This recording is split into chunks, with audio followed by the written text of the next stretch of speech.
Hi hello നമസ്കാരം. അപ്പോൾ ഇത് നമ്മുടെ ഇവിടെ നമുക്ക് നല്ല പയർ കിട്ടിയിട്ടുണ്ട്. അപ്പോൾ വെള്ളപ്പയർ പുളി എന്നൊക്കെ പറയും ഇതിന് നമ്മുടെ നാട്ടിൽ പാലക്കാടൊക്കെ.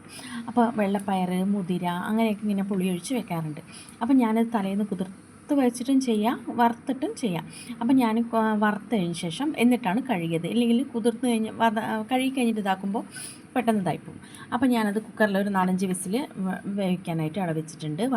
കഴുകിയതിന് ശേഷം പിന്നെ പാൻ ചൂടാക്കിയിട്ട് കടുകും വെളിച്ചെണ്ണ ഒഴിച്ച് കടുകും വെളുത്തുള്ളി വറ്റൽമുളക് വറ്റൽമുളക് പിന്നെ കറിവേപ്പില മഞ്ഞൾ പൊടി മുളക് പൊടി മല്ലിപ്പൊടി എന്ന് പറഞ്ഞാൽ എല്ലാം ഇട്ടിട്ട് മൂത്തതിന് ശേഷം ഉള്ളിയിടും ഉള്ളി നല്ലോണം മൂത്തതിന് ശേഷം തക്കാളി ഇട്ട് കൊടുക്കുക. തക്കാളി ഇട്ട് കൊടുത്തതിന് ശേഷം പച്ചമുളകും തക്കാളിയൊക്കെ ഇട്ട് കൊടുത്തതിന് ശേഷം നമുക്ക് ഈ വേവിച്ച് വെച്ചിട്ടുണ്ടായിരുന്ന ഈ വെള്ളപ്പയറുണ്ടല്ലോ അതിലേക്ക് ഒഴിച്ചു കൊടുക്കുക. പുളി വെള്ളം ഒഴിക്കണം കേട്ടോ, അത് ഞാൻ പറയാൻ മറന്നുപോയി.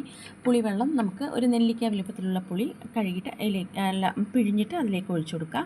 പിന്നെ എന്നിട്ട് അത് ഒഴിച്ച് തിളച്ച് വരുമ്പോൾ നമുക്ക് ഈ വെള്ളപ്പയറും കൂടെ അതിലേക്ക് ഇട്ട് കൊടുക്കുക.